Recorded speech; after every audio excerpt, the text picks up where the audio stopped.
আসসালামু আলাইকুম বন্ধুরা, সবাই কেমন আছেন? আশা করি আলহামদুলিল্লাহ ভালো আছেন। আমি আলহামদুলিল্লাহ ভালো আছি। আমি ডিজে ভদ্রলোক ইউটিউব চ্যানেল থেকে আপনাদের সবাইকে স্বাগতম। আশা করি সবাই ভালো আছেন।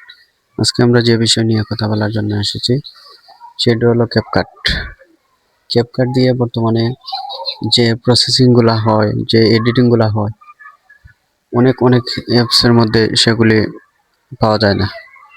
আশা করি এই এডিটিংয়ের মাধ্যমে অনেক কিছুই এডিটিং করা সম্ভব। তাই সম্পূর্ণ ভিডিও আপনারা স্ক্রল না করে দেখবেন, সম্পূর্ণ ভিডিওর সাথে থাকবেন। সর্বপ্রথম আমরা প্লে স্টোরে যে ক্যাপকাট লিখে সার্চ মারলেই 2 নম্বর যে অ্যাপ্লিকেশন, সেটি আপনাদের সামনে ইন্টারফেস লোগোটা ভালো মতো দেখবেন, একটা ফুল। তারপর সেই অ্যাপ্লিকেশনটা ডাউনলোড করে নেবেন। আমার অ্যাপ্লিকেশনটা ডাউনলোড করা, তাই ইনস্টল দেখাচ্ছে না, ওপেন দেখাচ্ছে। আপনারা ইনস্টল করে ওপেন করে নেবেন। ওপেন করার পর আপনার মাঝে এরকম একটা ইন্টারফেস চলে আসবে। ইন্টারফেস চলে আসার পর এদিকে নিউ প্রজেক্টের মধ্যে ইন্টারফেস করবেন। এখান থেকে আমরা ভিডিও শো করব, ভিডিও আপলোড করব। এখান থেকে আপনাদের গ্যালারিতে নিয়ে যাবে। এই গ্যালারি থেকে আপনারা একটা ভিডিও আপলোড করবেন। আমি একটি ভিডিও আপলোড করছি, অ্যাড অপশনে অ্যাড করবেন।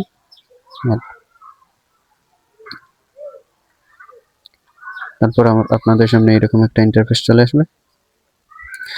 এইরকম ইন্টারফেস আসার পরে আমরা নিচে যে ইন্টারফেসগুলো আছে সবগুলো আমরা জানবো।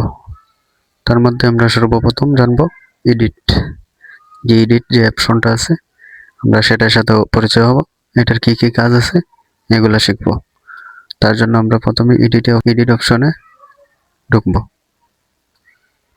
তারপরে এরকম একটা ইন্টারফেস চলে আসবে। এরকম ইন্টারফেস চলে আসার পরে এখন আমাদের সামনে চলে আসছে যে স্প্লিট একটি অপশন চলে আসছে। এই স্প্লিট দিয়ে আমরা মিডিলের যে কোনো অংশ কেটে নিতে পারবো। এই যে মিডিলের সাদা দাগ, এই দাগের মাধ্যমে আমরা যে কোনো কিছু কেটে নিতে পারবো।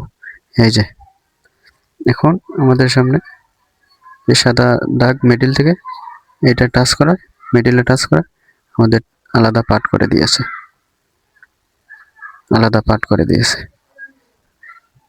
এখন চাইলে আমরা এই আলাদা পার্ট আমরা কেটে নিতে পারবো। এই যে আমি এতটুক থেকে এই মিডিলের দাগ থেকে স্লিপে টিপ দিলাম। টিপ দেওয়ার পরে আমাদের আলাদা পার্ট করে দিয়েছে। এখন আমি চাইলে এটা কাট করে দিতে পারবো। কাট করার জন্য এই দিকে ডিলিট অপশন আমরা ট্যাপ করব। এই যে ডিলিট হয়ে গেছে। তো স্লিপ দিয়ে আমরা যে কোনো মিডিলের কথাবার্তা, যে এক্সট্রা আওয়াজ বা আমাদের যেগুলো কোনো প্রয়োজন নাই সেগুলো আমরা ডিলিট করতে পারবো। এটি হচ্ছে স্প্লিটের কাজ।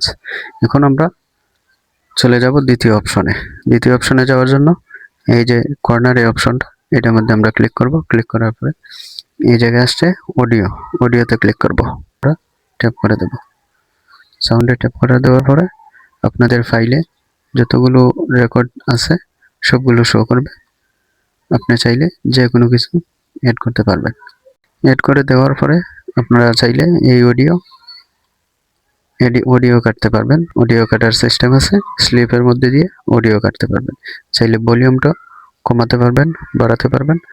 বাড়িয়ে দিয়ে ব্যবহার করতে পারবেন, আবার কমিয়েও ব্যবহার করতে পারবেন ব্যাকগ্রাউন্ড সাউন্ড হিসেবে। এবার আমরা চলে যাব তৃতীয় অপশনে। এবার আমরা চলে যাব তৃতীয় অপশনে। এখন আমরা যে এই কর্নার ইন্টারফেস আছে এটার মধ্যে ট্যাপ করে দেব। করে দেওয়ার পরে এখানে আসবে টেক্সট। এই টেক্সটের মধ্যে আমরা ঢুকে যাব।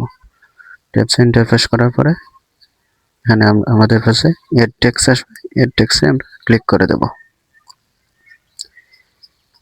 এই জায়গায় আমরা চাইলে আমরা যে সাউন্ড দিয়েছি বা আমরা ভয়েস দিয়েছি, ভয়েস অনুযায়ী যে কোনো টাইপিংও করতে পারবো। টাইপিং করার পরে যে এই জায়গায় স্টাইল আছে, যে কোনো স্টাইল ব্যবহার করতে পারবো। এটা হলো টেক্সটের কাজ। এখন আমরা চলে যাব অন্য ইন্টারফেসে। অন্য ইন্টারফেসে চলে যাওয়ার জন্য আমরা চলে যাব এই কর্নারের ইন্টারফেসে, টাইপ করব, তারপর আসবে আমাদের সামনে ওভারলের মধ্যে আমরা ট্যাপ করব, ওভারলে তার মধ্যে আমরা ট্যাপ করব। ট্যাপ করার পরে আমাদের সামনে গ্যালারিতে নিয়ে যাবে। চাইলে আমরা গ্যালারি থেকে যে কোনো স্ক্রিন রেকর্ড বা যে কোনো ভিডিও আমরা এড করতে পারবো। এইটা সাধারণত যারা ইউটিউবার, যারা ভিডিও নিয়ে কাজ করে, তাদের জন্য খুব একটা গুরুত্বপূর্ণ একটা সেটিংস। তো আমরা এটা দিয়ে এড করব। এড করার পরে আমরা চাইলে এটা সাইডে দিয়ে এড করতে পারবো। আমার স্ক্রিন ছোটো, যার কারণে বসছে না। আমরা চাইলে স্ক্রিনের সাইড দিয়ে এইটা এক সাইড দিয়ে রাখতে পারবো, অন্য সাইড দিয়ে আমরা নিজের ফ্রেমগুলো রেডি রাখতে পারবো। এরপরে আমরা আমাদের সামনে চলে আসবে এখানে মজার একটা বিষয়, আমরা ছেড়ে এসেছি এই যে এফেক্টের মধ্যে আমরা ইন্টারফেস করব। এফেক্টের মধ্যে গেলে আমাদের সামনে এফেক্টের মধ্যে গেলে আমাদের সামনে ভিডিও এফেক্ট আসবে। এটার মধ্যে আমরা অনেক কিছু শেয়ার করতে পারবো, যে কোনো কিছু। এই যে স্ক্রিনের মধ্যে দেখাচ্ছে যেরকম যে উল্টো হচ্ছে, ছিঁড়ে যাচ্ছে, মানে ভিডিওটার স্মার্ট করার জন্য এইটার মধ্যে টাপ করবেন, সেই ভিডিও এরকম হবে। এটা আরো স্মুথ একটা জিনিস, এটার জন্য আমাদের ভিডিও আরো একটু সুন্দর হয়ে যাবে। এরপরে আমরা চলে যাব অন্য একটি ইন্টারফেসে, যে বর্তমানে ভাইরাল স্লো মোশন স্পিড বাড়িয়ে কমিয়ে, এটা বর্তমানে ভাইরাল। আমরা স্পিডটা কোথা থেকে বাড়াবো? তার জন্য আমরা চলে যাব এডিট থেকে চলে আসবো স্পিডে আসার পরে নর্মালে আসার পরে আমরা চাইলে এখান থেকে স্পিডটা বাড়িয়ে দিতে পারবো। এই যে আমার স্পিডটা খুব গতিতে যাইতেছে, চাইলে আমরা কমিয়েও দিতে পারবো। কমিয়ে দিলে আপনারাই দেখেন এখন কমে গেছে, এই যে এখন বেড়ে গেছে। হ্যাঁ, আমরা চাইলে এই স্পিডের মধ্যে এসে স্লো মোশন দিতে পারি বা স্লো মোশন থেকে কমাতেও পারি। এরপরে আমাদের সামনে চলে আসছে এই যে একটি অপশন ভলিউম। এই ভলিউমে আমরা ট্যাপ করব।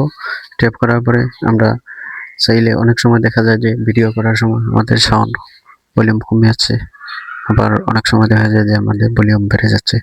আমরা চাইলে এই ভলিউমটা বাড়িয়ে দিতে পারবো, চাইলে আবার কমিয়েও দিতে পারবো। এই যে আমরা চাইলে বাড়িয়েও দিতে পারবো, আবার চাইলে কমিয়েও দিতে পারবো। এরপরে আমাদের সামনে এমন একটা ইন্টারফেস চলে আসবে, আমরা গ্রুপের মধ্যে যাওয়ার পরে আমাদের সামনে যে স্ক্রিন আছে, স্ক্রিনটাকে চাইলে আমরা ছোট করতে পারবো, বড় করতে পারবো, মানে অনেক রকম করার নিয়ম আছে, অনেক রকম করতে পারবো। এরপরে আমরা কিছু করলাম না, রিস্টার্ট দিয়ে দিলাম, তারপর আমরা ব্রেকে আবার চলে গেলাম। ব্রেকে চলে যাওয়ার পরে এরকম আমরা চাইলে অনেকগুলো টুলস আছে, সবগুলো আমরা ট্রাই করতে পারবো। আর বর্তমানে এই ক্যাপকাটের মতো অ্যাপস দিয়ে অনেক হাই লেভেলের ভিডিও তৈরি করা সম্ভব। আমাদের যে আরো অনেকগুলো কম্পিউটার, ল্যাপটপ, এগুলো আমাদের প্রয়োজন নেই। ক্যাপকাটের মতো অ্যাপ সফটওয়্যার দিয়ে আমরা অনেক কিছু করতে পারবো। আশা করি অনেক কিছু বুঝতে পারছেন। আমাদের ভিডিওটাও অনেক লম্বা হয়ে যাচ্ছে, যার কারণে আমি শর্ট করে দিলাম। পরবর্তী ভিডিও নিয়ে আসবো ইনশাআল্লাহ। ভালো থাকবেন, সুস্থ থাকবেন। আল্লাহ হাফেজ, আসসালামু আলাইকুম।